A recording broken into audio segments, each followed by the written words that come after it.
आज आपण बनवणार आहोत मसाला पॉपकॉर्न. तर हे मसाला पॉपकॉर्न बनवण्यासाठी आपण कढई गरम करायला ठेवलेली आहे. त्यामध्ये 2 ते 3 चमचे तेल टाकायचं आणि मक्याचे दाणे त्यामध्ये टाकून द्यायचे. तेल गरम झाल्यानंतर आता हे मक्याचे दाणे कुठल्याही किराणा दुकानामध्ये स्पेशली पॉपकॉर्नसाठीच असतात हे दाणे, ते आणायचे आणि त्यामध्ये 1 चमचा मीठ टाकायचं आणि मक्याचे दाणे त्या तेलामध्ये मध्यम गॅसवर परतून द्यायचे. आता मक्याचे लाह्या फुटायला लागल्यानंतर लगेच झाकण ठेवायचं आणि गॅस मोठा करायचा.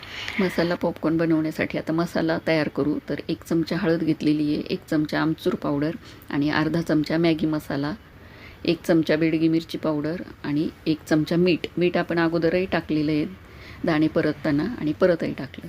तर आपलं 2-3 मिनटामध्ये मक्याचे दाणे चांगले फुलून सगळे दाणे फुललेले आहेत.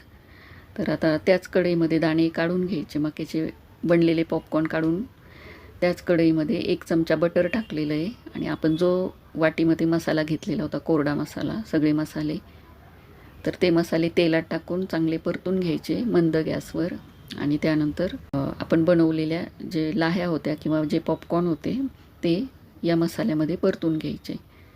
एकदम छान परतल्यानंतर सगळ्या लाह्यांना आपल्या मसाला लागतो.